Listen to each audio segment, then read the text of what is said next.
Hey, What's how you up? doing? What's up? I got my hair up in a crown. Yeah, I see that. How you doing? I'm all right.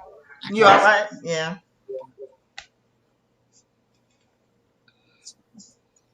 Okay. I think your YouTube is on. I hear the flashback. Okay. Yeah, because I got mine off. Just pause your YouTube, and we're good. Okay. Yeah. Yeah, I don't hear it no more. Oh, yes, Okay. I do. Okay. There you go. All right. Hey. Okay. You okay? Yeah. It's okay now? Okay. Hey. I still hear Hello, you. hello. You Hello, hear me? hello. Yeah, I hear you. I hear you. All Do right. you hear me? Yeah. Yeah, I hear you fine. Okay. It was All just that right. echo. Yeah. So what? I still hear that echo. Oh, hold on for a minute. Okay. Hold on for a minute. I don't know what's going on. Hold on.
Okay.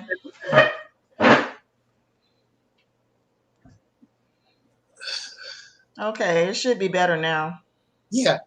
It should be better now. Yes, sir. Yes, ma'am. Yes. All right. Okay. I'm good to go. Good to go. We're good to go. We're good to go.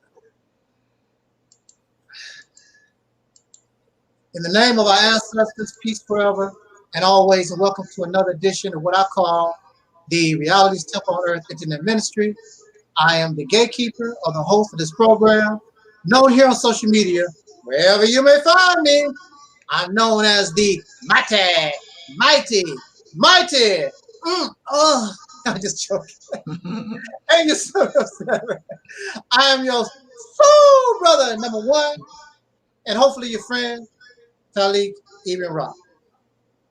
And I want to say thank you for my beautiful sister and author, Alberta Parish, otherwise known as Sister Noble Levine, for joining me for these few minutes. Maybe it's a few minutes. I always start off to be 20 and always in an hour. We don't know how this is going to roll, so we're just going to just take it easy. The title of our topic today is, of course, myself,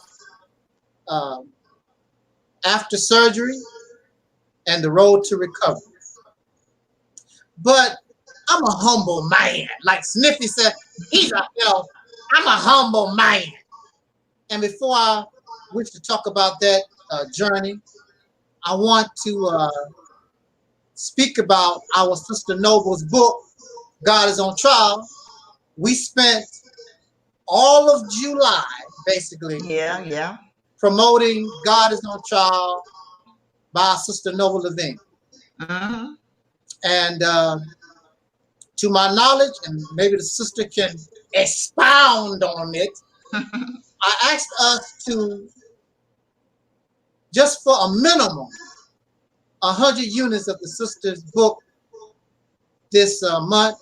And I don't know if we reached the goal or not, but according to what I heard from the sister last time, we're doing good. Whether it's 100 or 35 or whatever it is, we're doing good. So I'm going to hand the mic over to our sister so she can talk about God is on trial and all that kind of good stuff. And even though we have a little bad news, myself, of course, I'm a little cheerful because I'm so proud of us that we supported this project to support our soul sister Noble Levine in the efforts of promoting this book, God is on trial. So with that said, Sister Noble Levine. Well, thank you, brother. Thank you for the kind words about my book, and thank you for promoting my book, because a lot of people would not have taken the time out to even do half of what you did for me in the month of July. And I really appreciate it because as we all know, marketing is a hard job. Okay. Yeah. It doesn't matter what industry it is, any type of marketing. First of all, you have to have a lot of money. Number one, you really need a lot of money to really properly promote any work. You need a lot of money. You need a lot of financial assistance, but aside from that, whether anybody provided any monies or not, this brother went above and beyond to market and to promote my new book. And I really appreciate it. He put in a lot of time, effort, energy, because it takes a lot of energy to make videos. It takes a lot of energy to just really talk on a video and, put it together, edit it. That's a lot of work. Okay. So with that being said, God is on trial is my personal testament. It's really my personal testament about my life as a former Christian. It's about my life as a former Christian and now as an agnostic. A lot of people, they confuse atheist with agnostic. I'm not an atheist. I'm agnostic. I need to make sure that people understand the difference, because a lot of people don't even know the difference between the two words. Okay. And an agnostic is somebody who says, I don't know. Whereas an atheist says, well, God doesn't exist, but an agnostic says, I don't know if he exists or if it exists or not. Okay. That's the difference. I don't know because I haven't seen God. And I'm telling you all that seeing is believing. Seeing is believing. Don't let nobody tell you that, not seeing is believing. No, seeing is believing. Okay. I would rather much know, not just believe. I would rather know something, okay, than to believe it is real. I want to know it's real. And I can tell you right now that I haven't seen God. So therefore, I don't know if he's real or it is real or not. That's what I'm trying to tell you all. I know for a fact that Jesus in the 4 Gospels never historically existed. I know that for a fact. Just like I know that the Old Testament characters, Moses, Abraham, Isaac, Jacob, King David, Solomon, those characters never historically existed. I know that for a fact. I can tell you for a fact that the Jesus of the 4 Gospels, along with the 12 disciples, never historically existed on this earth. Jesus was a symbol for the sun. That's all. Jesus was merely a symbol for the sun worship. S-U-N, sun worship. So in my book, I talk about the history of Christianity. I talk about the mythology that Christianity originated from. Okay. And we all know that Christianity, originated from not only Babylon, but ancient Egypt, ancient Persia, ancient Greece, We all know this, okay? You know, and if you don't know it, you need to go grab my book, God is on Trial, How Religion Keeps Humanity Under Mind Control and Fear, and find out. If you don't know, you need to go and buy my book. Go to Amazon.com. My book is only $13.99 plus tax, okay? Go to Amazon.com. Now, if you are an Amazon Prime member, you may be able to get free shipping if you are an Amazon Prime member, okay? So with that being said, I'm gonna turn it back over to Taalik. Okay. I got my copy. Yep. That's it. God is on Trial. Yep. There we go. Yep. I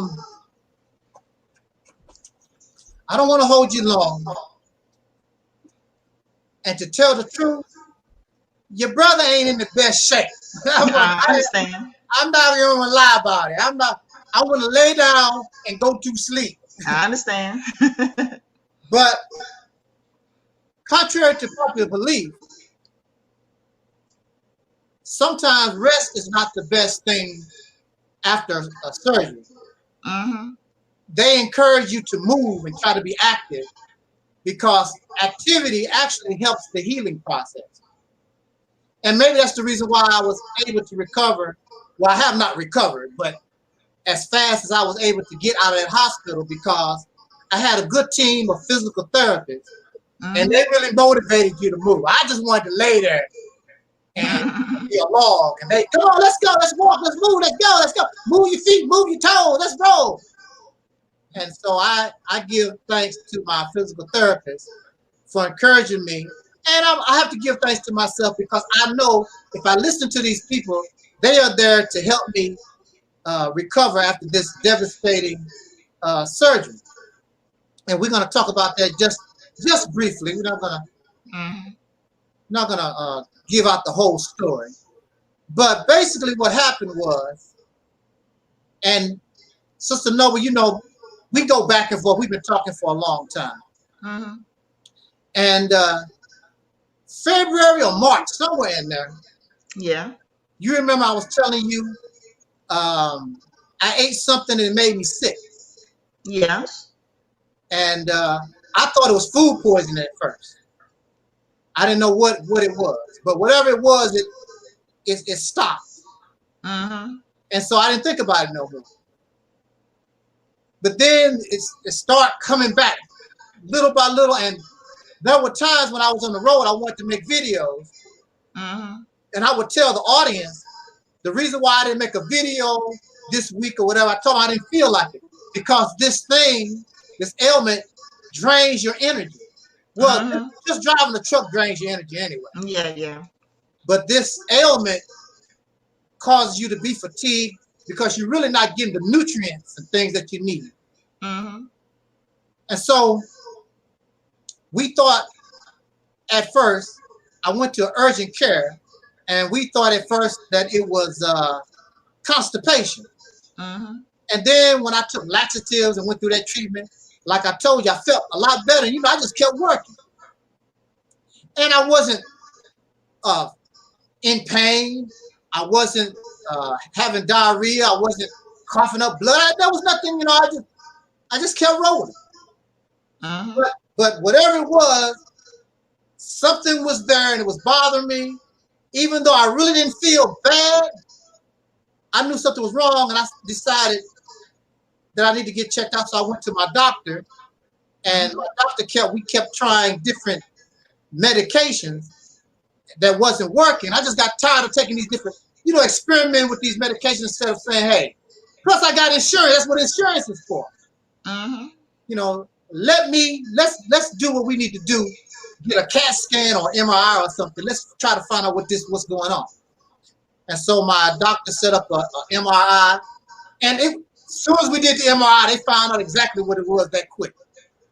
You know, it was a blockage of the small intestine. And so I'm not going to really give the details because really it's my personal business. Yes. But I would tell you, for those who bought God is on Trial, and you email me and show me that you got a receipt, I'll tell you my personal business. Because I thank you for supporting this sister in the month of July in this promotion. And I really believe we made it. I'm so proud of y'all, man. I'm gonna tell you, I'm proud of you. I thought the sister was gonna be in tears in August, you know, from sadness. Nobody buy my book. Nobody liked me. Oh. But as you can see, you took all the tears away from Sister Nova. No tears in August. Matter of fact, nothing but smiles. The book is doing good. Hey, y'all done it, not me. I just asked you, could you support this? Could you support the sister doing this? And y'all done it. I'm shocked, but then I'm not shocked because y'all just bad. Y'all, we are different people. Those who come to this ministry, Brother Robert, Soul Brother 85 is in the house, Brother Twin, those who come, hey, y'all know y'all some bad boys. Bad women and men. You know you are. I was talking to my sister the other day. Was it the other day or last night, whatever? And I was telling her, we are a different breed. Yeah. We are the first of the real awakened people. Yeah, yeah. I'm conscious. I'm awake. Dead as a rock. You know it and I know it. They dead as a rock. They have no soul. When they talk about a religion, how God took mud or clay in the Quran and formed the human being, yeah, but you have no soul. But see, when you come here, you got soul power. You got that life. You got that spirit. And that's why Angelsnupnup7 wasn't going to die on that operating table. Mm-hmm. And there's a chance I could. Anytime you go under the knife, there's a chance that something can go drastically wrong. Exactly. And I will find out the hard way whether there's an afterlife and all this other kind of garbage that we've been taught. Exactly. We'll find out, the hard way. I'm not gonna spend my life living in fear. I'm just not. I'm not gonna waste the rest of the days that I have left on this planet worrying about whether I'm going to heaven. Yeah. Or worrying about whether I'm going to hell, because first of all, those places don't exist. That's number one. Yeah. And number two, I can't live that way. I can't live my life in fear. Mm-hmm. Fear will kill you. Yes. Fear will kill you. It'll put you in an early grave. Fear and stress. Yeah. That's right. And that's what a lot of people, especially Black folks, suffer from, stress. Yeah. Whether it's work related or other related. Okay. I'm not gonna do it. I'm not gonna do it. And that's what Christianity is. That's what Islam is. That's what all these religions are. They're fear-based consciousness. That's what it is. It's fear-based consciousness. They're scaring you with the concept of going to hell. Well, if you don't give your life to Jesus, you're gonna burn in hell for eternity. Well, what about all these other religions that existed before Christianity? Come on now. What about all these other religious Bibles that existed before the Holy Bible? Mm-hmm. Say amen. Okay, say amen, because I know y'all agree with me. What about all these other religions? What about Hinduism that existed before Christianity? What about Mithraism that existed before Christianity? That's right. Christianity came from Hinduism. Mm-hmm. It also came out of ancient Egypt too, okay? It also came out of ancient Babylon. Yeah, I'm going there. I'm going there tonight because a lot of y'all worshiping ancient gods. Yeah, you worshiping pagan gods when you worship Jesus. When you go to church on Sunday. Yeah, Sunday, that's sun worship. Mm-hmm. You are worshiping ancient pagan gods, okay? When you worship Jesus. And also when you worship Yahweh, that too. See, a lot of y'all don't realize that Yahweh is the equivalent of some ancient deities called Enlil and also Baal. Oh yeah, Baal worship. You see, y'all don't know about that. Yahweh is the equivalent of some ancient deities called Enlil and Baal. Okay, or Baal or whatever you want to, however you want to pronounce it. B-A-A-L. Google it, B-A-A-L, and also E-N-L-I-L, Enlil. Okay? See, a lot of y'all don't realize this, and that's why you need to buy my book. Find out. And it's a short book. It won't take you forever to read it. I purposely made it short because I know people's attention spans is not that great.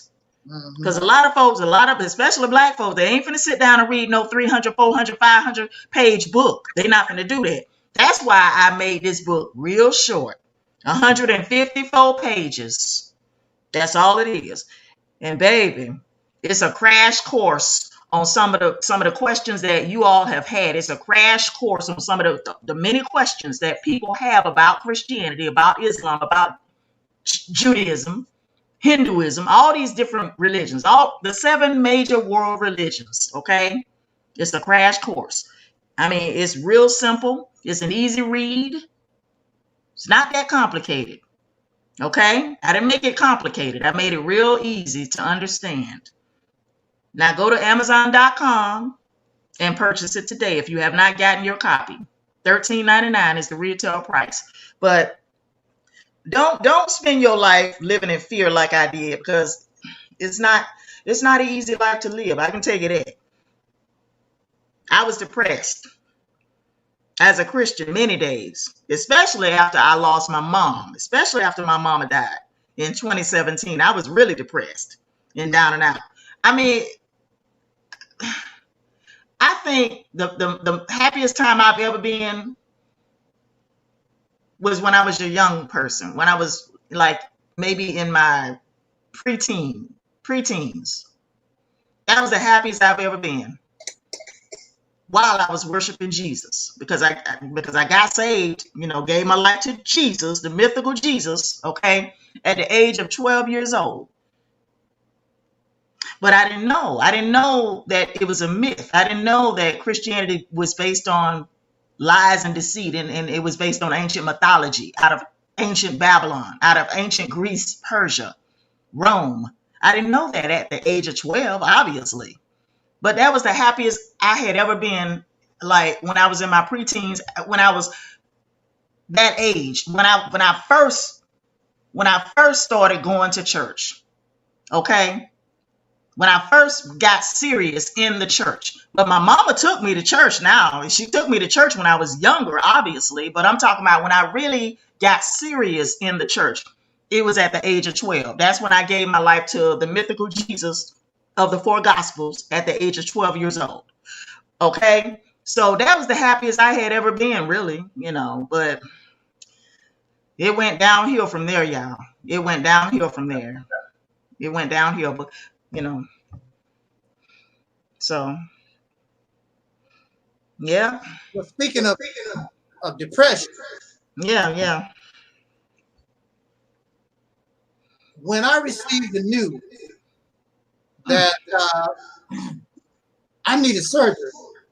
Excuse me. Yeah, I don't want to get no surgery either. It wasn't the best news that somebody wanted to hear. You sure don't. I want to hear that. And Burger King. What's up, Earth Man? Taalik Ibn'rad is the healthiest person alive. Don't believe that. Especially right now. If you knew how I felt for real. But I'm like, I take the advice of Serena Williams. Serena Williams said, hey, you gotta play through the pain. And again, being active is more healthier for my situation. I don't know about anybody else, but I have been told that a lot of times that it's healthier for a person not to just lay and drag and feel sorry for themselves or whatever. It's better to be active and move. That helps in the healing process to start making the body feel normal again. And that's what I continue to do. And plus, it's just not me to just be laying around like that. And I don't have to. I can get up, I can move, let's do this. Now, of course, I'm in a situation where I'm facing death. I could end up on the other side of the tracks, which we all will end up on that side, regardless whether it's today or tomorrow. We're going to end up on that side of the tracks. It just so happened I'm facing the tracks now. And quite frankly, there was somebody who always used to tell me, well, when you're facing death and you get in real trouble, you talking all that atheist type stuff, you gonna call out for God. Well, my doctors and my nurses and all those around me, they will bear witness and tell you I did not call out for God at no time. No matter how much I hurt, no matter how bad I felt, I did not call out for no God because I know no God gonna do a damn thing for me. Sure That's ain't. Ain't nobody seen God. Ain't nobody seen God nowhere. And another thing I don't like people to tell me is because the surgery was successful, they're gonna tell me that God blessed the surgeons and the people using his divineness. These men and women decided to go into the medical field and spent hours and hours. They denied a lot of themselves. They could have been out in the street partying, getting drunk or whatever. They decided to spend hours and hours because in order to be a doctor or even a lawyer, you go outside of the realm of regular education to get your degree, your degree to practice law, your degree to be a medical doctor. And then a lot of them, probably still to this day, are still paying student loan debt. So if God got anything to do with this, why don't you, God, pay their student loan? I have no problem giving credit to where credit is due. I have no problem with that. But I'm not going to give you credit and you did not earn it. Just like the fictional Santa Claus. In a few more months, they're going to be giving Santa Claus credit for presents and all this other stuff. And Santa Claus ain't do a damn thing. And you do the same thing with this God, the Most High, the Spirit. I wish you would bring your ass to my page the way you did Sister Nova with that, whether God did this and that, all that dumb stuff.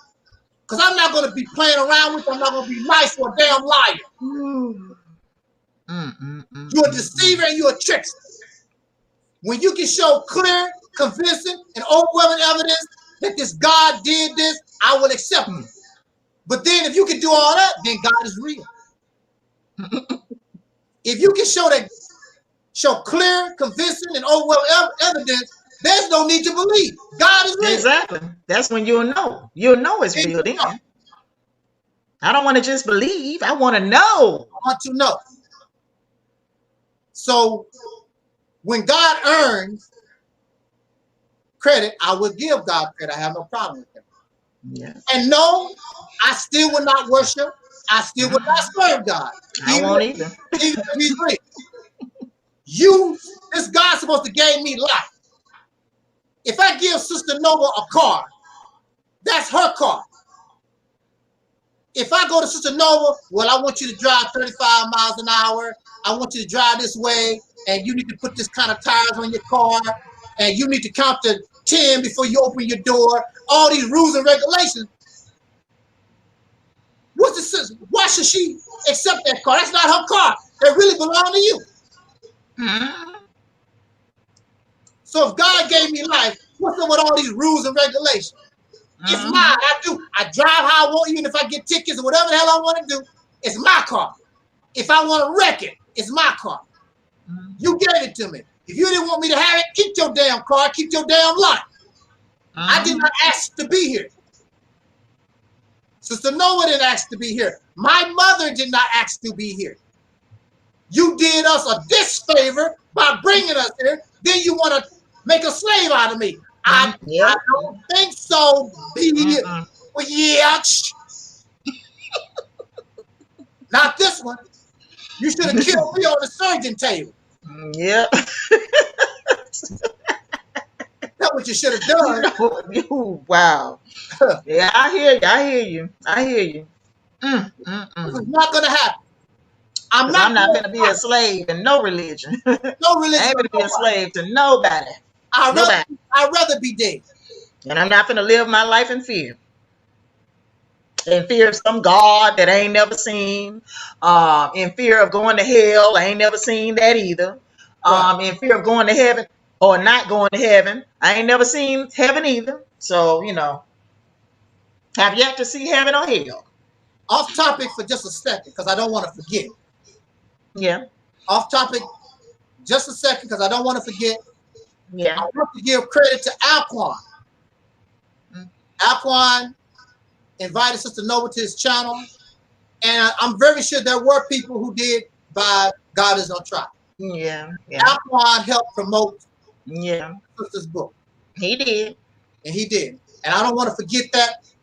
I don't want to forget that. I want to make sure that I mention that. Now, so after surgery, I'm laying there. That's the most helpless thing ever. You can't do nothing. You just there laying. If we was out in the jungle, a hyena start coming up, you can't do a damn thing. You watch the hyena start eating on your foot, and there's nothing that you can do except lay there and take it. My little 3-month-old niece can crawl and beat me up. You can't do nothing. If somebody was trying to kill you in the hospital, you couldn't do nothing to defend yourself. Not nothing except watch and feel the pain. There's nothing that you can do. The most helpless feeling ever. And I want to, now in religious teachings, they said for every physical law, there's a spiritual law. And I see that in us as a people, soul brothers and sisters. Because you have people like Tariq Nasheed, you have Cynthia G, China Fox, you got Young Pharaoh, you got Minister Lewis. Oh, the Honorable Minister Lewis. Let's not forget that. Got to tack that on. The Honorable Minister Lewis. You got Sinetta TV. You got all these people on YouTube. And they talk with intelligence. They talk healthy, but they land on their back helpless. Yeah. Like I was on this. So sad. They think they're healthy. Because I'm laying on my back. In my mind, I'm healthy. I can get up and do whatever the hell I please. But that's not the reality of it. So, because if Tariq Nasheed and Sinetta, Young Pharaoh, the elder Baba Rashan, or whatever, if they were really healthy people, then they would be causing progress to the people. All their thousands of followers, they could easily buy 100 units of Sister Nova's book. So they have more power than Angelsnupnup7. But they can't do nothing. They don't do no more than I do. Because they are sick. They say, I'm awake. Yeah, you're awake. But just because you're awake don't mean you don't get out of bed. You don't lay there. Just because you're conscious don't mean you're going to do anything. Exactly. You can be conscious and paralyzed. And can't do nothing. You can be awake and paralyzed from head to toe. Yep. Can't do a damn thing. And that's the somebody got to come and somebody got to come and move you. Even though you're awake, somebody got to come and move you and do everything for you. Even though you're awake. And that's what we find ourselves, the soul black community right now. We have to be moved by somebody because we're paralyzed. And see, what we need to realize also is we've never been healthy in the first place. We've never been healthy. We come from up out of death. We come from out of sickness. 400 years of slavery. We never been healed. We was born from out of sickness and disease. We never been healthy. That's why you're sick now. You never been cured. You never been rehabbed. You always, from the day we was created in the bowels of North America in chattel slavery, we always been sick. Mm-hmm. You got to be sick for somebody to make a slave out of you for 400 years, and you can't do nothing about it. Until they Even though it was more slaves, it was more slaves than the slave owners on the plantations. And you allow 100 slaves on the plantation and 4 or 5 peckerwoods control. And then you wanted no change. The slaves was free. They didn't have no change. That's why you could run away anytime you felt like it. But you sick. You came out of a sickness. We came after the forefathers who had an idea. They lived freedom. So they knew. But we came into a time, the only thing we ever known was slavery. Yeah. Only thing we knew was sickness, disease, death, and torture. And it was acceptable because that's all that we know. Yeah, that's the only thing we know now, today. That's all that we know now. Slavery. But, you got a lot of folks that think they're free. Really? Nowhere you really close. think you're free when they got you wearing a mask? Yeah, nowhere close. When they got us wearing a mask, you really think you're free now? See, y'all don't realize we in a whole different society. Y'all don't realize that. I mean, first of all, we have a national corn shortage going on right now. I work at a retail place where we don't hardly have any coins to give people back. We're going into a different monetary system, first of all, which, is wonderful for me. Take away all the money, take away all the cash, all the coins, make everybody pay with their debit card or credit card or whatever card you got, so that's great for me. I had somebody tell me, last week, I believe, talking about the mark of the beast. When I said take away all the cash, all the coins, he talking about I don't want to do it. I don't want to have anything to do with the mark of the beast. He said, or something like that. He said, I don't want to have anything to do with the mark of the beast. I said, that's not what I'm talking about. I said, that ain't what I'm talking about. But I know what you're talking about. Yeah. But that ain't what I'm talking about. When I said they need to take away all the cash and the coins and make everybody pay with their debit card or credit card, he talking about, I don't want to have nothing to do with the mark of the beast. Okay. See, this religious brainwashing that a lot of y'all are under right now, that's what's messing a lot of y'all up. And that's what done changed the neural pattern of your brain, a lot of y'all. Because you've been overexposed to these religious ideologies for so long, it's actually changed the neural pattern of your brain, causing you to, I guess, not really think straight or use logic or reasoning. You know what I mean? Now, there's nothing wrong with us going into a whole completely different monetary system. It ain't nothing wrong with that. But, the Christians would tell you that that's the mark of the beast. That's what the Christians would tell y'all. That's the mark of the beast. I don't want to have anything to do with none of this. That's the mark of the beast. Baby, it's not the mark of the beast. Just because you got to pay everything with a card. Okay, come on now. Just because you got to pay everything with a credit card or a debit card or EBT card or whatever the hell card you got, that's not the mark of the beast, okay? I can't stress this enough to people when they come in that store. Okay, I can't stress this enough, because a lot of them thinking, that's the mark of the beast. That's the mark of the beast. No, it's not. Okay. I mean, I know what y'all been taught all your life. I know that the churches that messed y'all brains up. Trust and believe. I've been there. I've been there right along with you. I had that same mentality, okay?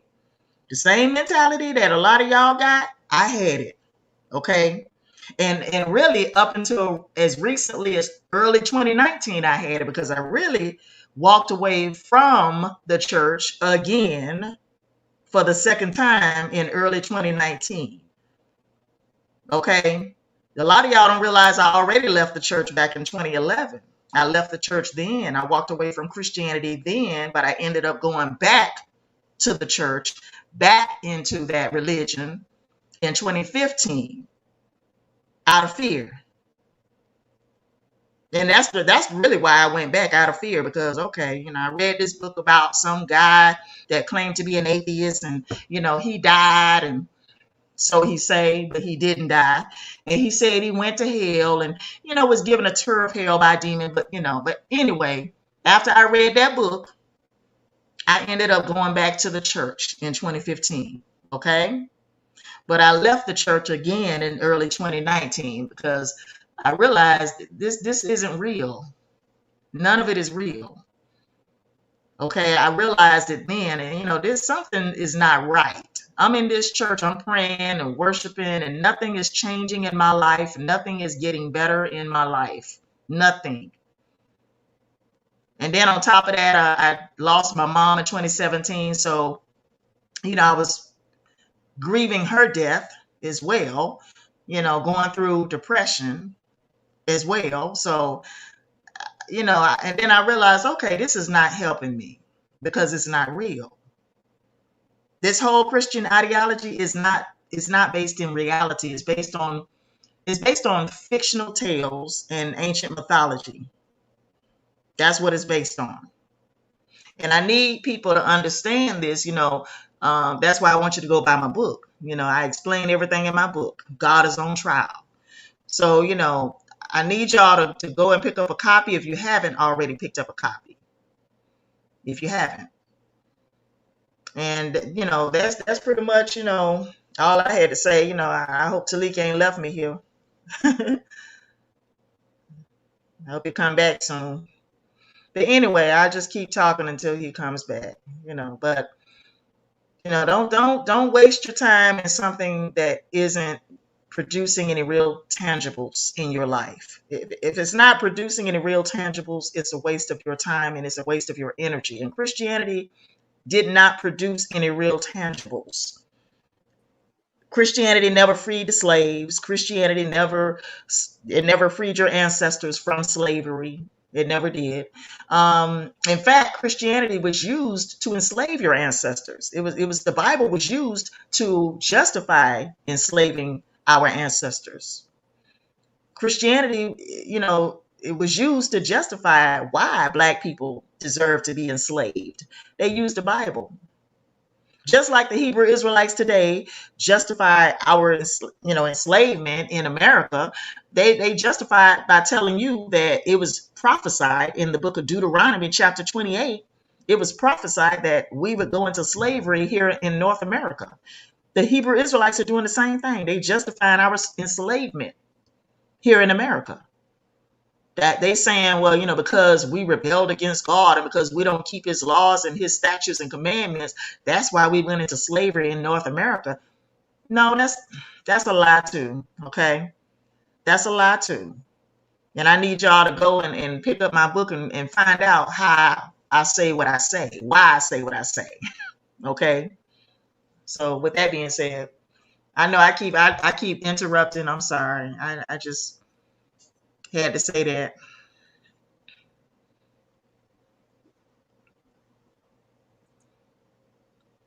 Yeah.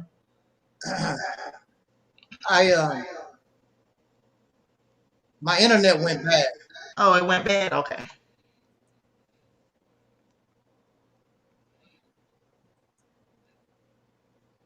Hold on a minute. It was still running the whole time. Yeah, I saw it was still running, but my internet was shut down. Oh.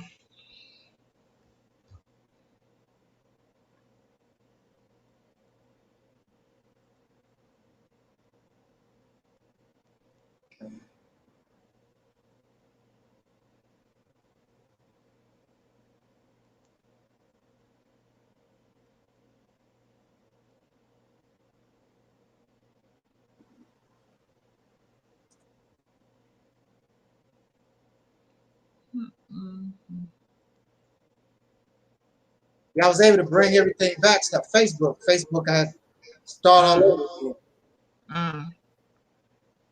It seemed like YouTube kept rolling. Yeah. StreamYard kept going. Yeah, StreamYard kept going. I kept talking.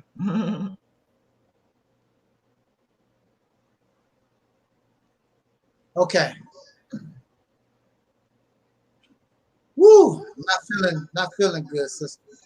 Yeah.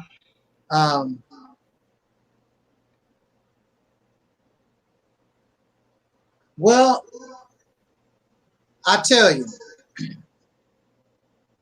after the surgery, it's just a bad, helpless feeling, and you can't do nothing. And they stick some type of a tube down your nose, down into your stomach. And I didn't eat physical solid food, just liquid through an IV for a week and 2 days. And you can't really talk with that tube down your nose. It hurts the back of your throat, because I think I tried to talk to you, and I was telling you, my throat was sore. This tube go down your. Yeah. It's just a messed up situation. So after I got well enough, I had a conversation with my surgeon about life and death and things of this nature. And I told my surgeon that I had accepted my fate, whether it's to stay here or go on to the other side. It didn't make me any difference. Now, if the body felt as though it was time for me to go, I was not going to try my will to live. I just well, this is it, bye. Yeah. But the body was so strong, even though I was helpless. Body was strong. It was like not yet. And I really didn't feel no pain, even though I was giving myself these doses of they had this little device that you squeeze and to give yourself pain medication. I really didn't feel no pain, except the soreness from the operation itself. And I told my surgeon that let me get rid of somebody. Yeah. That's what I was about to tell you. That's just what I was about to tell you. My moderators, you're not on your job. Get rid of these silly comments. Yeah. I don't want none of that. Just silly trolls. Speaking of silly trolls, I'm very shocked that even the faceless trolls didn't leave "I hope that you die" on my video. Oh my goodness. I haven't seen not one comment like that. But I expect that from these silly people, because they're childish and they're like that. I was waiting on. I said, okay, I'm waiting on it. As far as I know, I haven't seen not one. So maybe they got a little sense. Some folks. Now, my surgeon, after I told my surgeon that I accepted my fate, and I had no fear, whatever. My surgeon said, I wish that I had your mindset, because I'm afraid to die. What? Yeah. I'm afraid. I'm afraid to die because I'm afraid of death. I'm afraid of this unknown thing. Because of the unknown, exactly. A fear. Fear. And it goes that's what made me go back into Christianity. Fear. That's what, because I left Christianity. I left it. I walked away from it. Walked away from the church in 2011. Started talking to you at some point, And then next thing you know, you're getting messages talking about hell and this and that from me, and because I had went back into Christianity in 2015 after I read that book. About a man talking about he died. He didn't die, but he said he died, and then he went to hell and had a tour of hell. Had a tour of hell by a demon. But it goes. But see, he grew up in Christianity also. That dude grew up in Christianity. The one that wrote the book. He grew up in Christianity. See what I'm saying? Yeah. So he was already had that junk already in his subconscious mind. Because he grew up in it.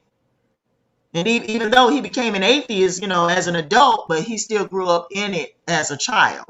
So he had that junk already in his subconscious mind anyway. You know what I mean? And he got sick, you know, at a job site one day, and water poisoning, cholera, and he claimed he died, and he went to hell, and you know, and whatever. And I read the book, and it, you know, it made me scared. I'm just gonna be honest. I got scared, and I went back into Christianity. Yeah. Out of fear. That's what it was, out of fear. And you know, yeah. You know, Frederick Douglass, you know, he wrote in one of his books, he said that it was fear that kept the slaves on the plantation.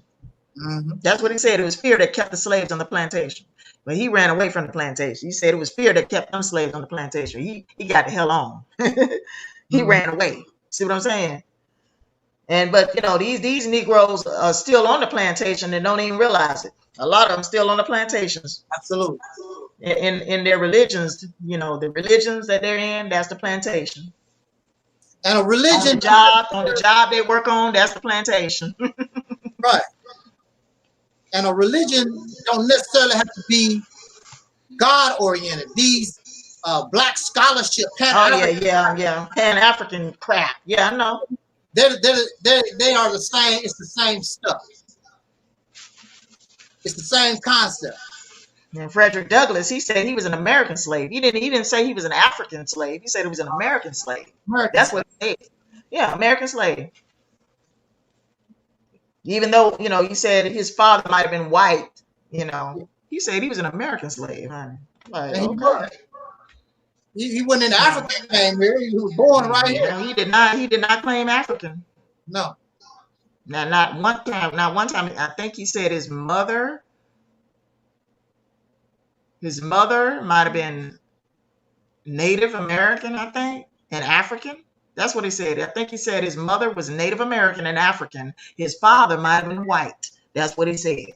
Mm-hmm. But he said, I'm an American slave. He didn't say I was an African slave. He didn't say I was a Native American slave. He said, I'm an American slave. See what I'm saying? Look, if a Negro or a black was an African, when you look at those old slave ledgers, why is there a difference? If they all African, why do they make a difference between an African and a Negro and a colored? This Negro wench, blah blah blah. Mm-hmm. They should all just be African. Yeah. And for African, when you say African, you're not being specific about a certain person. Exactly. You're speaking because Africa is a whole continent. I mean, what tribe are you from? What is your nationality? Because there are many nations in Africa, you know. There's many nations in Africa. And also the word Africa itself came from Africanus, which was a Roman general. He was a Roman general. Yeah. Right. The word Africa is not even African. Whatever. It's not. Mm-mm. But you know, I don't really argue about what people want to be. If you want to be a McDonald's hamburger, you can be that. I don't care. You can be whatever you want to be. You can be a hamburger. You can be whatever you want to be. I'm not going to argue and debate you. That's what you want to be, so be it. Yeah. But just because you believe something don't make it true. Exactly. Frederick Douglass hit the nail on the head when he said that the American Negro is an admixture, brand new people created by slavery. 270 years of slavery. And it's very easy and simple when you look at it. And just because you look like an African, just because you look like some type of Aboriginal, there are mutts that look like purebreds. Mm-hmm. That's why when you breed dogs, they say, where the papers at? Because they want to know where this dog came from. Mm-hmm. But you have mutts that look like, because if that's in your DNA, you can look like that. Yeah. My dog looked like a German Shepherd because her mother was a German Shepherd. Mm-hmm.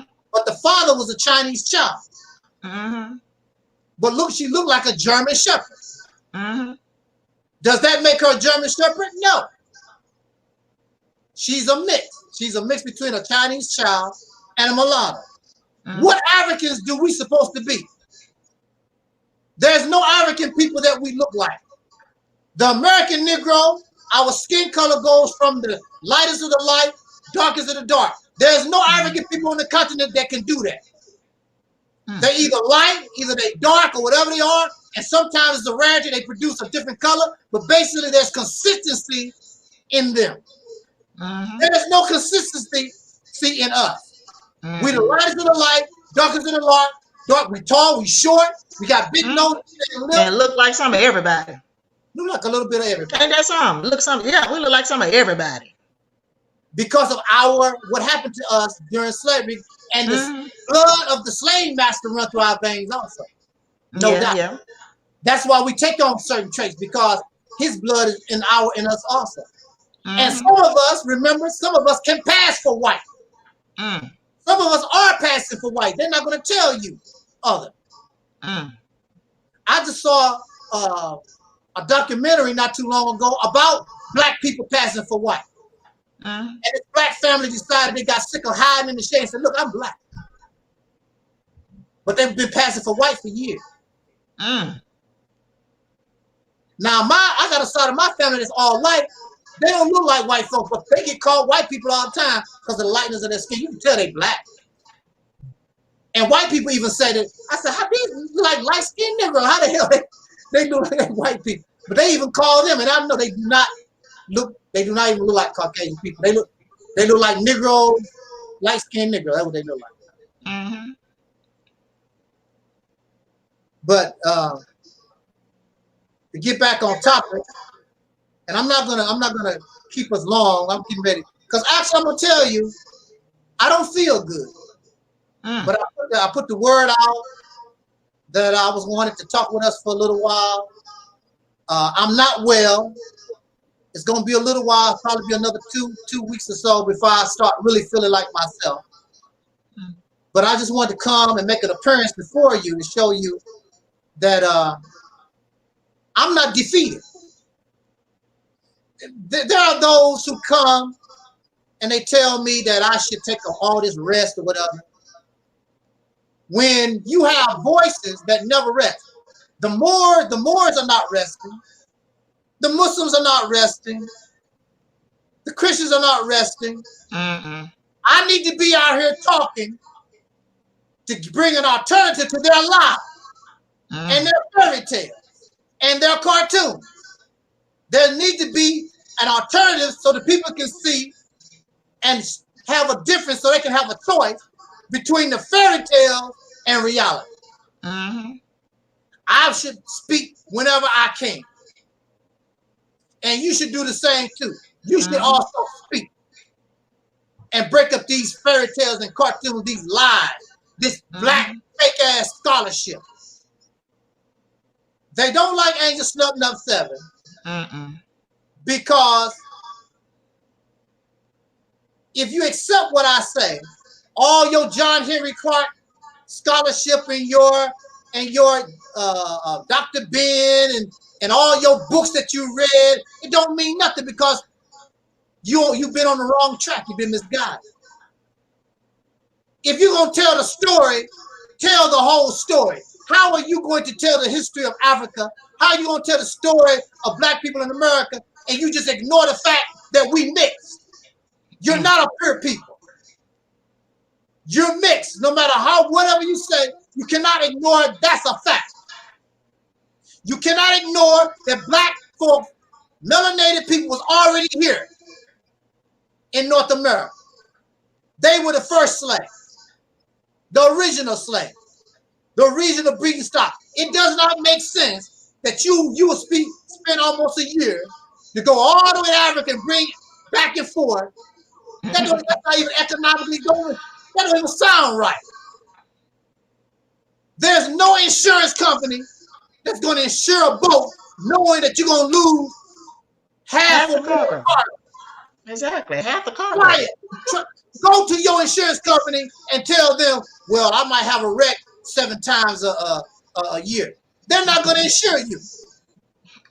That's not what an insurance company is about. Insurance company is about, we hope that you have a safe journey and we take your money and make profit. If they know that you're going to be losing and they're going to have to, and then then they're gonna cut you off anyway. They're not gonna insure you no more. Like, hey, you can't make money and you losing half of your cargo every trip. It don't even make any sense. Y'all don't, these people don't think at all. And then they talk about you all chained up. Look, they don't even do animals that way.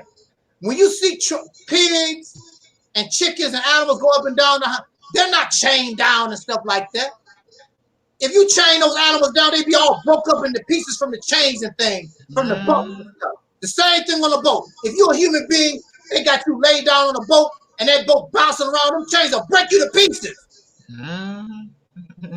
That's common sense. Especially the chains they had back then. Yeah, especially those type of chains. No kind of padding or nothing. Iron on your skin. Yeah, straight iron. Straight iron on your skin will break and tear you to pieces. Then you got the sanitary problem. You got urine You got urine and feces, and then you got the food problem. You can't drink salt water. You got to have enough fresh water to last the whole 6 trip. months. Yeah, 6 months. Now, some people said, well, they got stopover. It's still a long time. The condition is wrong. Now, I heard something more realistic, that they had a few slaves, maybe 25 or something. They was not all chained up. They were just guarded or whatever. Now, that sounds more realistic. Okay, yeah. But yeah, that sounds more realistic. Yeah, that sounds more realistic. Like 25 slaves and then they wasn't chained up. You know, something like that. 25 to 30 slaves per ship. Per ship. And they wasn't chained up. Yeah. Okay, yeah. That sounds more realistic. But this concept, this transatlantic slave trade, talking about all these ships, and then you say you lost 100 million in the Middle Passage. That's not profitable. It don't make sense. And Judge Judy says if it don't make sense, chances are it's not true. But we believe these things. We're not thinking these things out. I'm thinking something, but I don't want nobody talking about I'm anti-Semitic. Yeah. I'm thinking something right now. But you know, folks are quick to call you anti-Semitic. You know, they're quick to call you anti-Semitic, honey. Yeah, well, I was just thinking about the numbers that they said, all the number, you know, the 6 million Jews that died during the Holocaust. That what I was just thinking about that number. That number doesn't sound realistic. It doesn't sound realistic. It's not real. It's not I can see like 1 million dying. Yeah, I can see about 1 million dying. Yeah, in Europe. Yeah, under the Germans, I can see about 1 million, but 6 million. You talking about 6 million Jews? No, it don't even make any sense. Okay, I can't see 1 million though. The only way they could do that. Now they only had about 2 or 3 processing camps for these Jews, and you can only kill. You can only kill them out every day. Yeah, like, because 6 million, you would have to. Ooh, that's a lot. That's a lot. Now, and they did it between. They say between 1941 and 1945 during World War II. Yeah. No, they would have had to start killing Jews before World War II. Yeah. To accomplish those numbers. To be honest with you, they would have had to start. They would have had to start killing them before World War II. Okay. That's what I'm saying. Now, mind you, these camps, these concentration camps the Jews in, these were not slaughterhouses. It's not like they were standing in line waiting to get slaughtered. Most of these people died from sickness and starvation. Yeah, yeah. They didn't die actually from going into the gas chambers and the fire pits or whatever. They didn't die like that. Yeah. So in order to accomplish 6 million Jewish deaths, you would have to have a slaughterhouse type operation. Exactly. You would have to have it would have to be so many being murdered and killed or dying off every day for 4 years between 1941 and 1945. That's a lot, 6 million. Yeah. Now, from what I read or I watched on a documentary, now the first people on the scene always in these disasters and wars is the American Red Cross. The American Red Cross determined their evaluation less than 1 million. They estimate 600,000, something to that effect. 600,000. Yeah. Oh, okay. That's what the Red Cross. So they embellished that number of 6 million to. Oh, okay. Yeah. Yeah. They embellished the number from 600,000 to 6 million. Yeah. Okay. The first one on the scene was the Red Cross, and that was the estimates of the bodies of the death count. Yeah. 600,000 they turned it to 6 million. Okay. Yeah. Just like you can easily turn 100,000 slaves died in the Middle Passage to 100 million slaves died. Okay. To exaggerate the story, to bring empathy to those people. Yeah. 100,000. More like 100,000 might have died during the Middle Passage. Yeah. Not no 100 million. That's a lot of folks. That's a lot of folks. Yes, it is. During the Middle Passage? Well, that's yeah. Nah. More like maybe 100,000. Yeah. I can see that. 100,000 might be that. Yeah, I can see that. 100,000. Yeah. Well, during the Middle Passage, but not no 100 million. And see, this is another thing. The transatlantic slave trade. Read about, even today, read about how rough the Atlantic Ocean is, the most vicious, violent of the oceans. Yes. Even today. And you're going to tell me these boats from way back then, they say in 2020, tankers, modern day tankers catch hell crossing the Atlantic Ocean right now. Woo. But you're going to tell me these pieces of wood way back in there, back 400 years ago, they just went back and forth across the Atlantic Ocean like it ain't about nothing. The story, the reason why I stopped believing in the Atlantic trade lane storm when I start thinking about the story, what I'm being told. I want to give you a little experiment. And you talking about go to the bathroom. You go to the bathroom and you just sit there and you take a dump, you do your thing and just stay there and let the kids come in and everybody else take a dump. Now, you're not going to be able to stay in that bathroom that long. You'll be like, God damn. Well, let that dump stay in the toilet for days and see what happens. Yeah, and don't flush the toilet. Mm-hmm. Now, you know and I know you're not going to be able to take that for very long. But you telling me that slaves was chained down at the bottom of a ship, no kind of real ventilation system. And you down there, people puking and urinating. No. Folks pissing and now they shitting all on themselves. And come on now, you can't. Dead bodies, rotting. Dead bodies, exactly. No. I cannot accept the story. It's too many flaws. It don't make sense. Yeah, just like that Jesus story.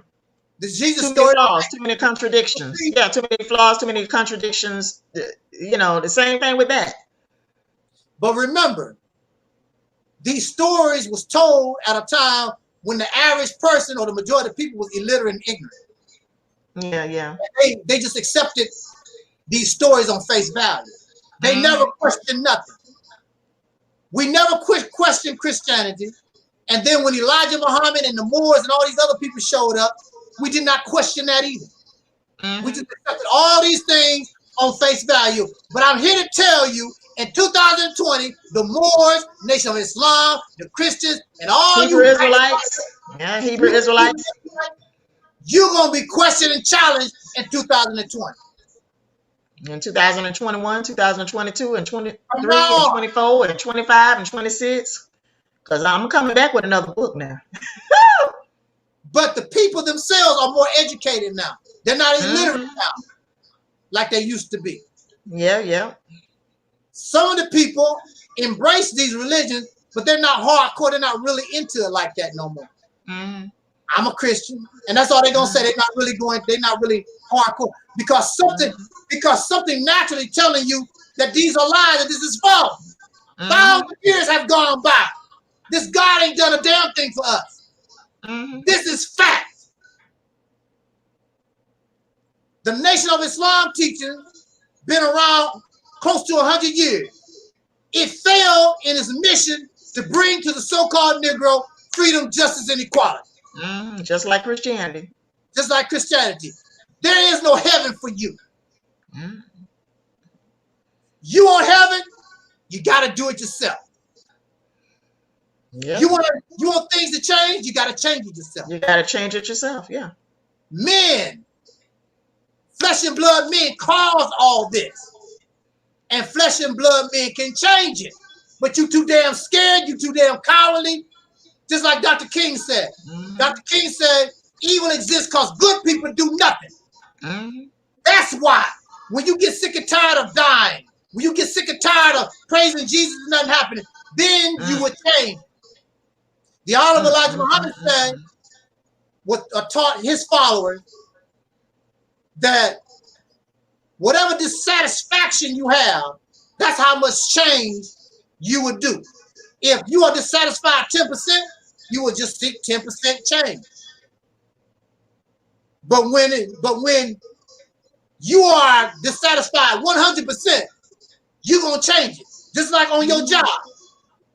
You get to the point, I can't take this no more. You are dissatisfied 100%. Then you tell your boss, I quit. You know why? Because it's time for a change.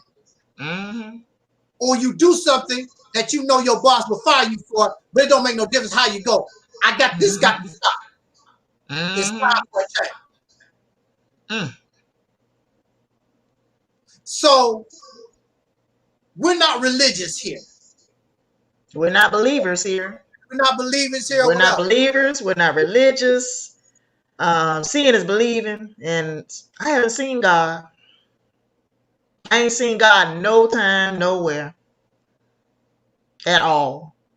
But I can say Christianity has not produced any real tangibles. No.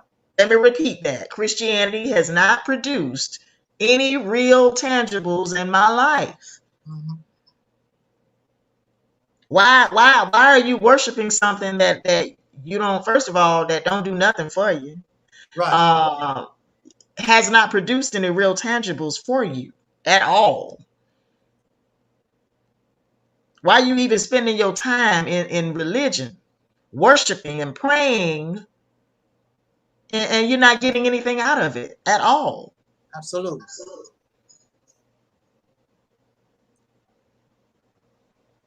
I mean, y'all waiting to receive y'all reward when you die. Why you gotta wait to receive a reward after you're dead?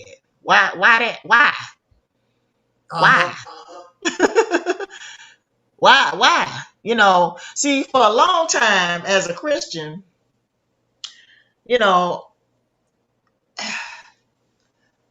I in a way I welcomed death because I thought that I was gonna go to this place, where I received my reward, and, because I served Jesus, and I put in my time in the church, and I did this and did that and the third, I thought I was going to heaven, as a Christian.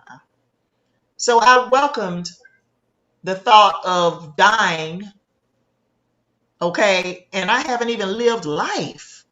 Right. I haven't even lived my life, but here I am. I'm welcoming death. Christianity is a death cult. Y'all, don't y'all realize Christianity is a death cult? Because it basically teaches you, okay, you shall receive your reward in the afterlife if you serve Jesus. If you believe on the name of Jesus, you shall receive a reward in the afterlife, but there's a scripture that said, there's a scripture in the Bible that said, if you believe on the name of Jesus, you shall have life and have life more abundantly. I interpreted that as, living, having life, living a good life. Okay, that's how I interpreted that, living a good life on earth, as well as having eternal life. That's how I took that.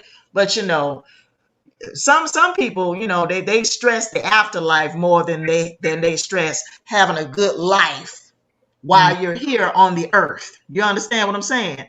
You got some people that stress, you know, okay, well, they stress eternal life more so than having a good life here while you yet live. I'm sorry, while you yet live. Okay, so I just, you know, as a former Christian believer, you know, I looked forward to the afterlife because, you know, I wanted to go to heaven when I die. I wanted to see Jesus when I die. But, you know, Jesus does not exist. So, you know, I can't see Jesus because he never existed. He does not exist. And that's what I've been trying to get people to understand, really, for the past year and a half now. I've been trying to get people, you know, on YouTube and whoever follow me on YouTube and Facebook and Twitter to understand y'all worshiping these ancient deities that don't exist. I mean, you're worshiping stuff that don't even exist, that's not real. You know.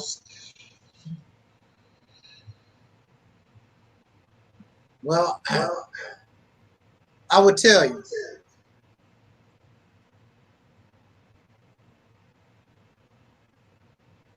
there needs to be a voice of reason among us.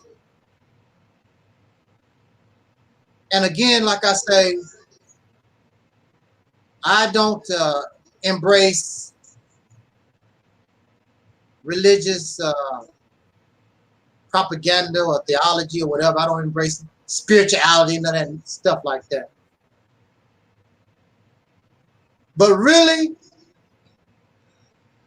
my being able to survive this operation and to be able to continue this work is like a new beginning, a new life. Giving life again, it's another new chapter. Because this voice, this ministry,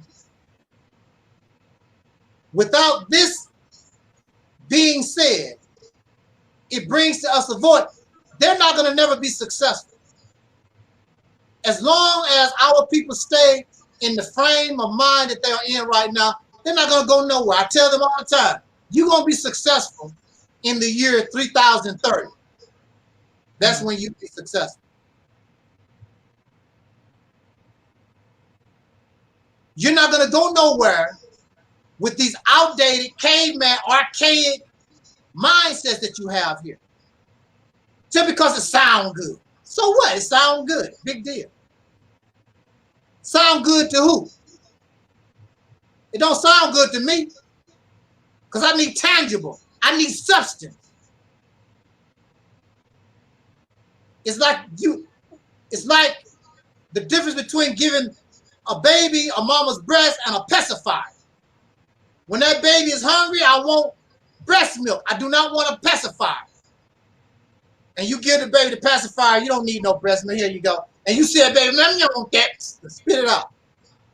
Because the baby is not satisfied with that piece of plastic. I want the real thing. I'm hungry. You satisfied with a piece of plastic in your mouth, sucking on nothing. Because that's what the baby is doing. Sucking on air, sucking on nothing, getting no kind of substance, being tricked and deceived that this is a breast and it's not. And that's what you have. I know they don't like it. I don't give a damn. That's what you get when you believe in Islam, these religions, and Moors and Hebrews and all this other, the black scholarship, African spirituality teaching. You just suck it on a pacifier.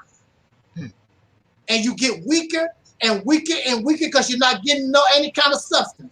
You're not getting any kind of real nutrition. When you come here, I'm going to do my best to give you some titty. You need nutrition. You need real milk to drink so you can get strong and healthy. Milk good for your bones, they say. So you can stand strong. So you can do things. And you can disagree with me all that you want to. That's fine and dandy. But your condition shows that I'm correct. Time verifies that your God is never going to do nothing for you. It's not about what I say. Time has told us. Thousands of years have gone by. Your God has done nothing. Like King Noah said, that's a fact. Speaking of King Noah, if you watch his videos now and then, he's a broken person and went down to almost nothing. He don't have nothing to teach. He don't have nothing to teach no more. He's trying to be some type of black Christ. Everybody's trying to be the black Christ, the black Messiah. There ain't no room for you, bro, no more. It's overcrowded with black messiahs and saviors. You need to get on the soul train, King Noah. Plenty of room. Get on board before ain't no room left. On the soul train, get you a good seat. And you'll do much better, because I'm never going to run out of nothing to say, because I live in reality. I'm alive. But when you're reading those dead things, death brings us to an end. And so you have these black conscious and African, Pan-African. The only thing you see them is going round and round, chasing their own tail. The same old pictures of Malcolm X, the same old pictures of Marcus Garvey, the same old quotes, the same old, just like a dog running around chasing his tail. And pretty soon the dog chases his tail, fall down and get tired. And what did the dog accomplish? Nothing. And you give these people thousands of dollars, thousands of millions of dollars. For what? You gain nothing. It's time for us to have a different mind. Now look, I'm going to say this in my conclusion. You can be a Moor. I'm not going to tell you not to be a Moor or a Pan-African, or I'm not going to tell you to deny your religion. That's not realistic, because it's ingrained in us. But when those beliefs interfere with you getting your freedom, justice, and equality, getting your liberation, now there's a problem. That's what a problem. These things are interfering with you, able to try new things, try new strategies. Because in your mind, I already know. Well, if you already know, why you're not liberated? Why you're not free? Why you keep doing the same thing? Here you are. You said, I'm a black man. I'm the original man. You don't do a damn thing original.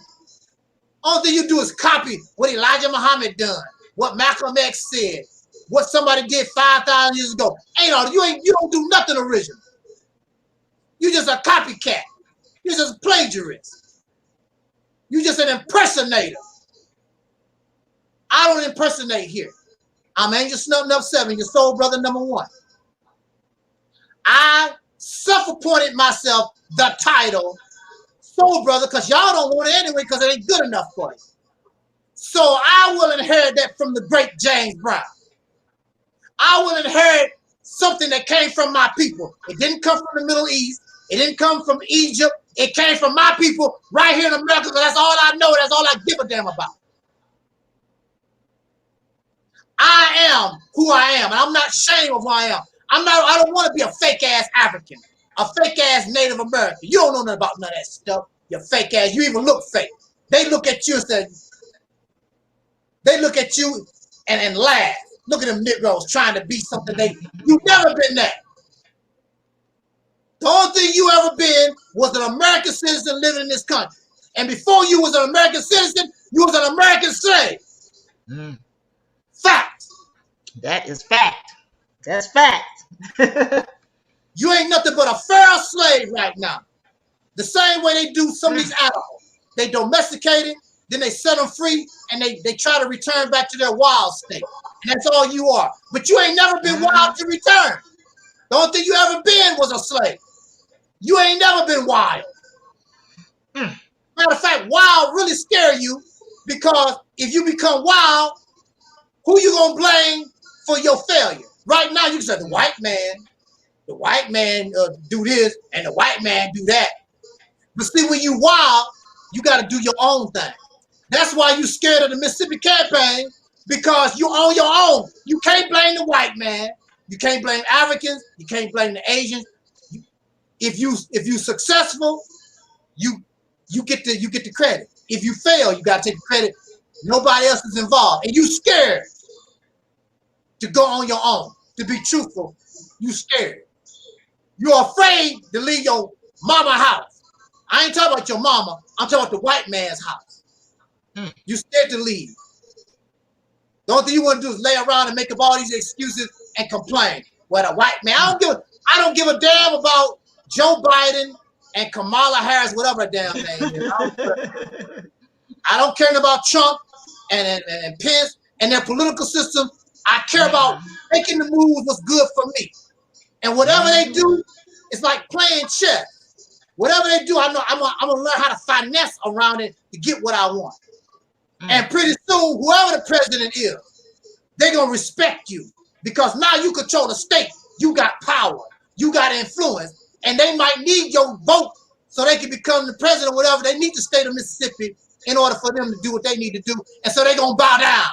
Yes, sir. What y'all needs there in Mississippi? Can I do this for you? Can I do that for you? And then you can talk to Africa, because now you're in a position to do something for Africa. How the hell you gonna talk about go back to Africa and you a broke ass Negro? You don't have a pot to piss in. They ain't gonna take you back nowhere. They don't need no more beggars. They ain't gonna take you nowhere. No, they ain't gonna take you unless you got some money. You ain't got no money. They ain't gonna take you nowhere. No. Just like your relative. You don't have no money, a lot of y'all relatives won't even talk to you. Sure won't. Now these people you don't even know talk about you kin to them, we kin to the Africans. They don't want nothing to do with you unless you got something to give them. Just like some of y'all relatives. Some of y'all relatives wouldn't even let you lay down on the front lawn. They'll call the police on you. Ain't that your cousin? Yeah, but he don't belong on my lawn. Take him. I don't know what you're gonna do with this. Take him. But here's some people you don't even know, and for some reason, because you are African, they supposed to just embrace you. You don't have nothing. They don't. We live in fantasy world. That's why they don't want Angelsnupnup7 to talk. That's why they don't want nothing to do with Angelsnupnup7. Because you're gonna be a man, you're gonna be a woman, and grow up, and we're gonna do our thing. You're gonna be an adult. No more children. We don't talk about children of God here, because we adults. We're adults here. We're not no children of nothing. I'm too old to be a child of anybody. Well, you always be the child of your mother. I will always be the adult child of my mother. I'm not a child no more. I always would be, I'm an adult child of my father. I'm not a child no more. You steady want to be a child and your mom and daddy give you an allowance and protect you and do that. How you gonna be a nation builder? How you gonna be a people and you still waiting for somebody to take care of your happy ass? You're not gonna grow up. We grow up here. We growing up here. There's nothing wrong with failure. If we take over the state of Mississippi and we fail, so be it. At least we can say we tried our best.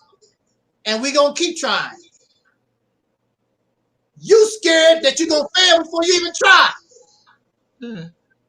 Like some of these people, I'm gonna say this and we're gonna get out of here. Just like some of these people talk about the NFCA, that brother Grandmaster Jay and the militia out there in Atlanta or whatever. Talk about them ain't no guns. The white man will shoot y'all all up. Who gives a damn? You don't know what might happen till you try. There are a lot of people who have been outnumbered and they have been able to win. You a loser and haven't even tried. At least they brave enough to challenge. You too damn scared. Matter of fact, you're not even out on the battlefield and you scared. If they're not scared, it's none of your damn business. It's their life. None of your damn business. Keep your scared ass in the house and watch what's going on CNN. That's all I can tell you. That's what a lot of them gonna do anyway. That's what they're gonna do. Especially them black celebrities. Yeah. A lot of them gonna be that's what they're gonna do anyway. Keep they scared behind in the house and watch it all unfold on CNN. On CNN. Bruce Lee said that something to the effect that being a loser is not a reality until you accept it. Then it becomes a reality. You a loser and you ain't even tried yet. You already accepted it. They ain't even tried. So they are afraid of the Mississippi campaign because it actually could give you freedom. And you're actually scared of freedom, justice, and equality. You're actually afraid of liberation, really. Because the burden and the responsibility fall on you. You can't blame it on nobody else. When you leave your mama and daddy house, your success or your failure depend on you. Can't blame mama, can't blame daddy. It's about you. So that's why many people try to stay with mom and daddy as long as possible, because they're afraid to go out there and do for themselves. Can I have a room, daddy, mama? In the house? You 30, 40, 50, 60 years old. Still want to live with your parents. And I will tell you, there's really nothing wrong with that. Some people are very close. You know, there's some people that love their parents so much that they're very close. But many of you are not like that because you want to live in your mom and daddy house, but you don't want to obey their rules. You want to do your own thing. You want to do your own thing, get the hell out of their house. Don't want to pay no bills and don't want to pay no rent and nothing else. But you want somebody to take care of your ass. And that's another reason why you believe in God. Because God gonna do it all for you. You don't have to do nothing. All you gotta do is say, praise the Lord.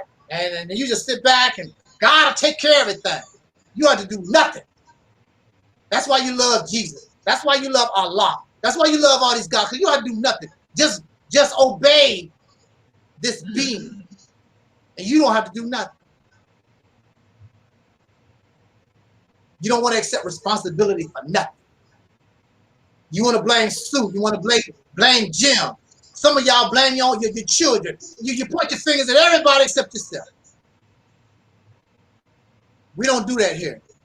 We're going to accept responsibility for ourselves, whether we are successful or whether we fail. One thing for sure, what we're going to do, we're going to try to the best of our ability. You can't say we didn't try. And that's all we got to do. How do you think that the white man or the Asians or anybody, how do you think they come into power? If they had your mindset, they wouldn't have nothing either. Now, mind you, I want to say this.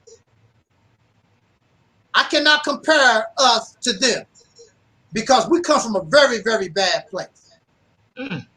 Slavery. Horrible place. The bottom of the bottom. You can't get no lower. They didn't come up that way. Knowing fear for 400 years. Living in stress and fear and murder and rape.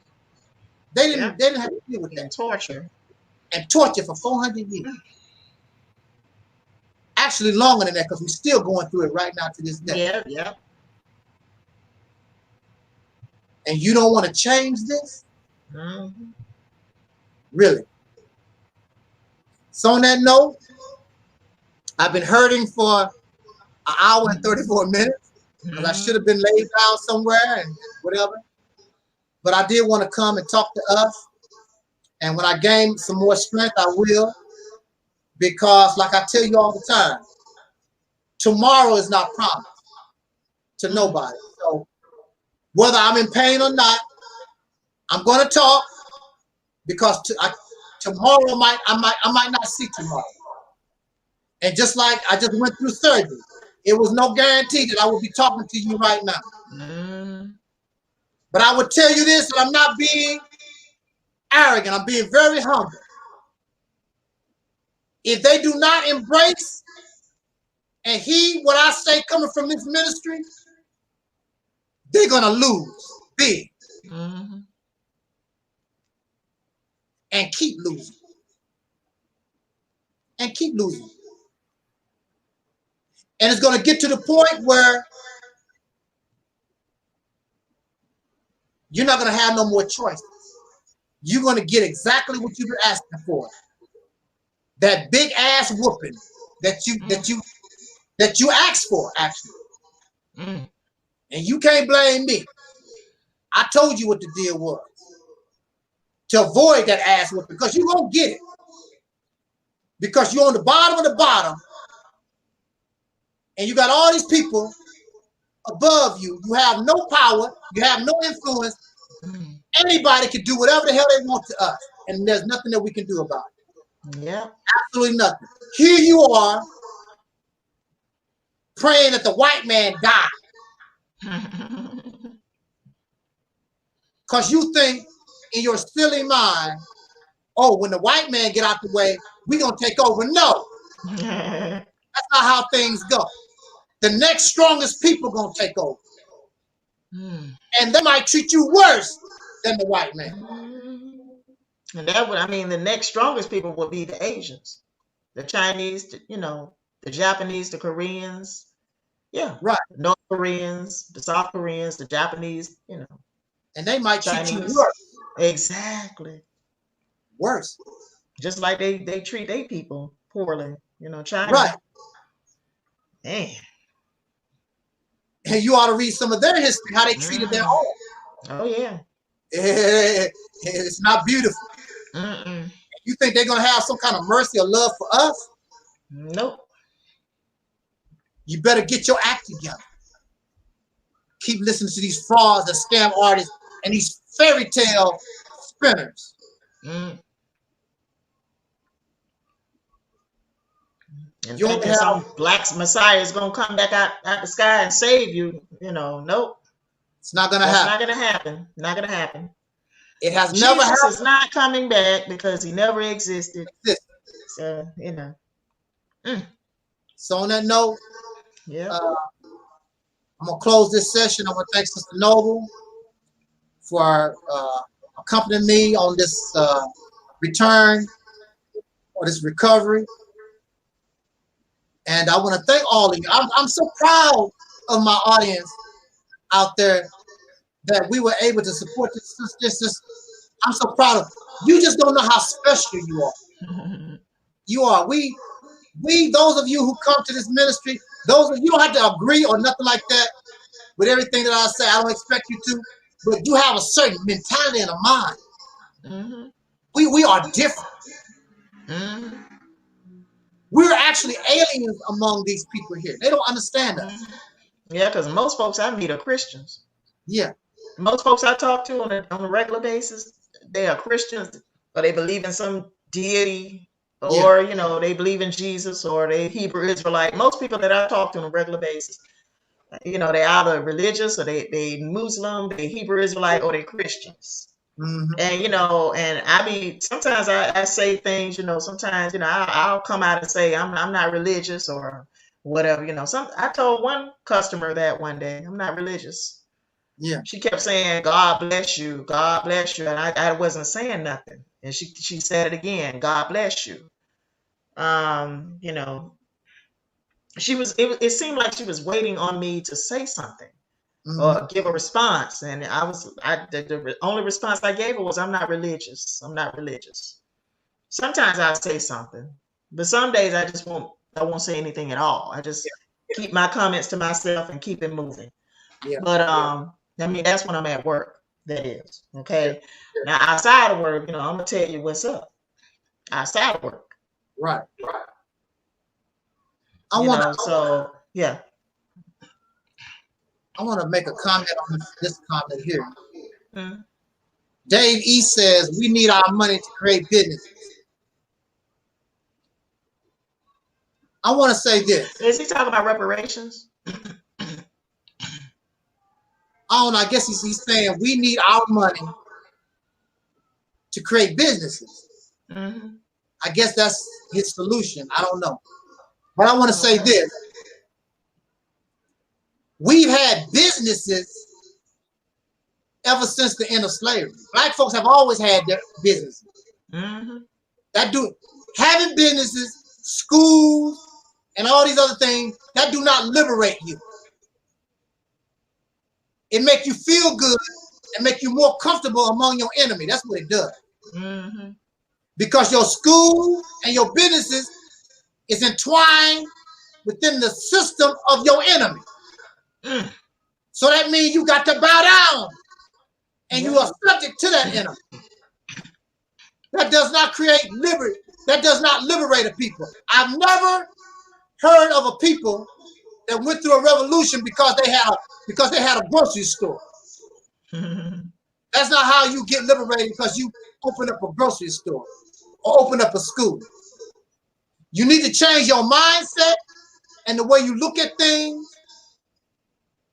and begin to take action to liberate yourself. You use that business, but that business is used to open up other doors to liberate yourself.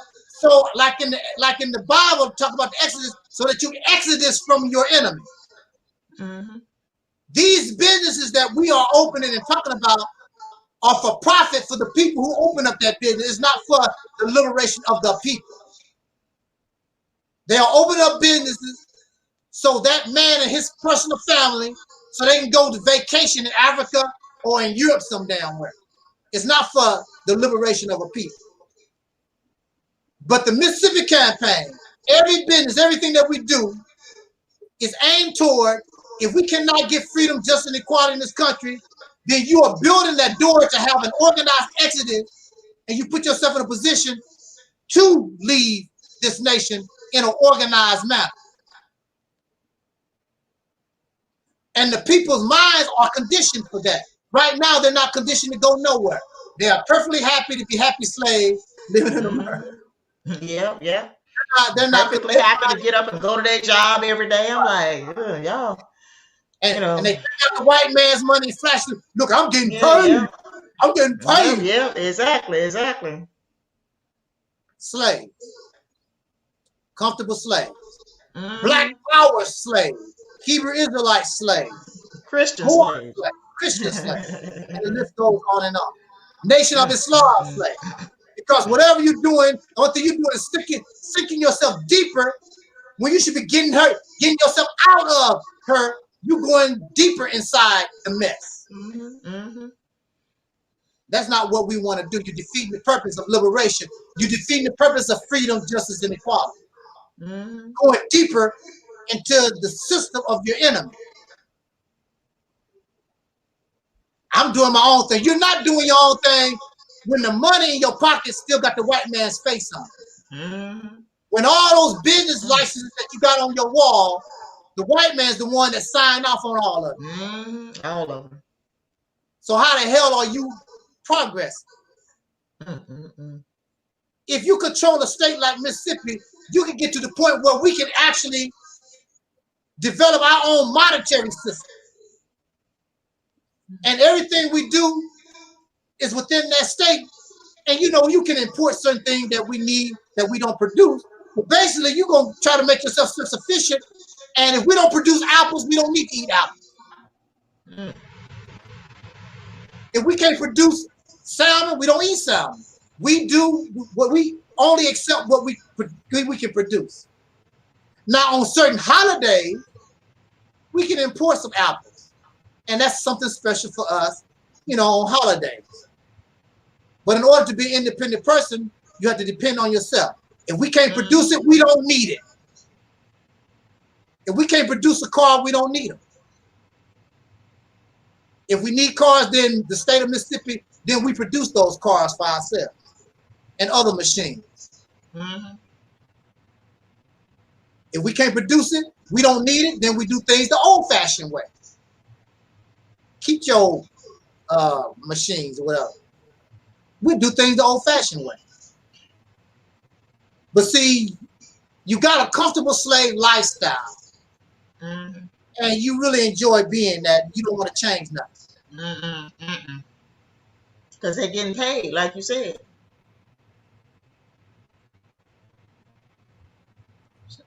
Muhammad said you are going too far about something that will never be achieved.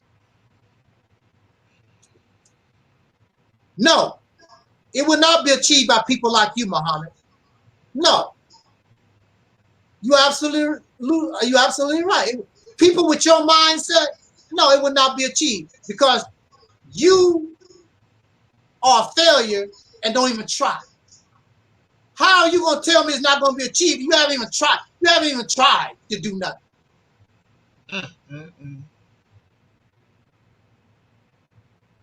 So people with your mindset, yeah, it will not be achieved. And it will not be. Is he Muslim, Muhammad? I don't know. He got Muhammad Abu Tagore. I don't know what the hell is all. They come up with all kinds of stuff. I don't.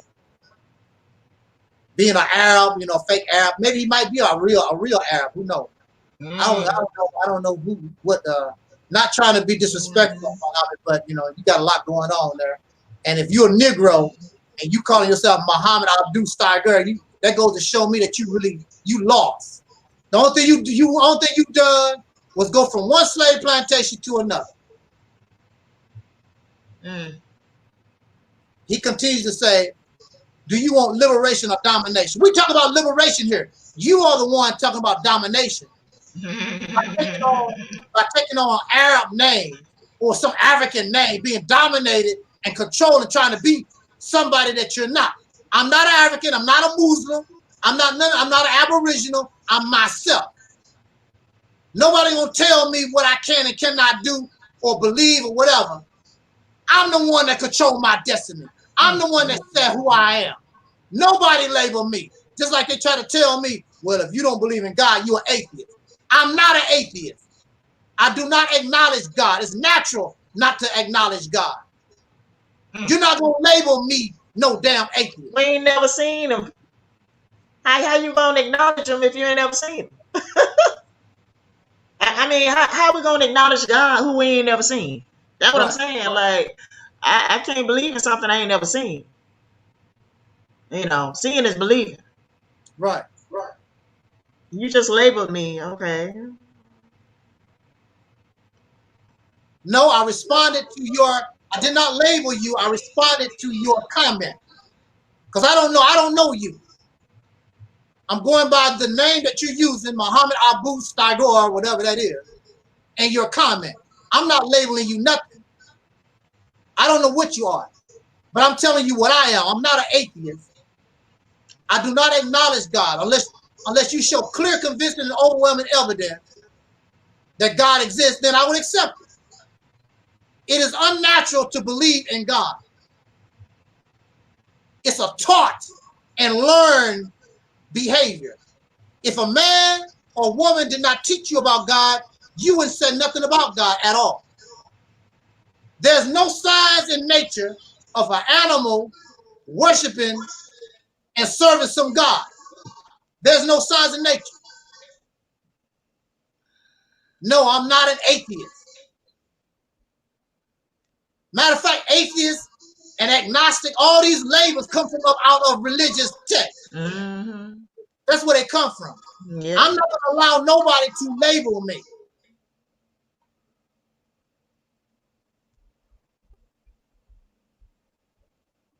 So that's not happening here. How am I going to? I do not acknowledge God. So when I tell you I don't acknowledge God, that means I don't believe, I don't disbelieve. I never met him. You ain't never met him. We ain't never seen him. Don't have no idea. Just like an apple. I cannot tell you about an apple if I never saw an apple. Don't know that it exists. So I can't talk about it. So I can't believe in an apple. I can't disbelieve in an apple. I don't know. Never seen it. Now y'all claim that you know God.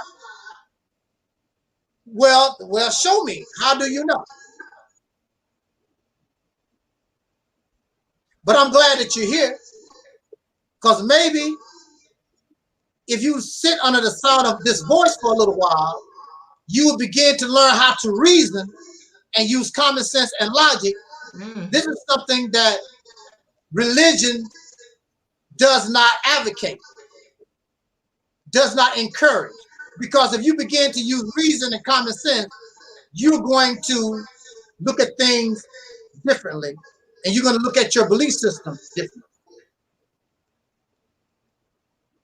So, again, on that note, let me get out of here because I really do need to lay down and chill out. Again, I thank Sister Noble for joining me. I want to thank Alquan for his help in the promotion of our sister's book, God is on Trial. If you have not ordered the book, get your copy for yourself and get one for a friend.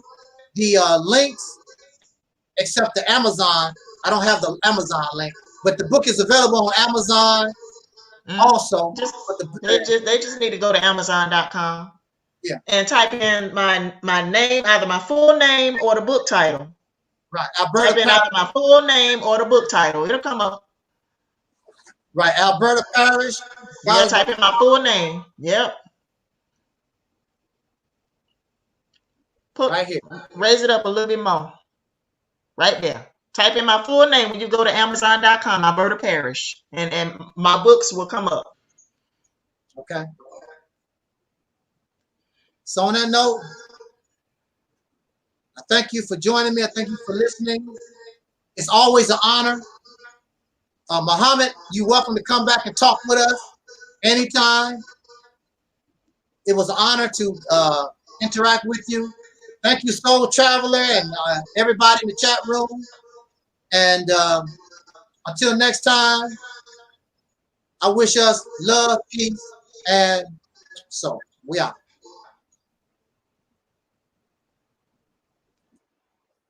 In broadcast.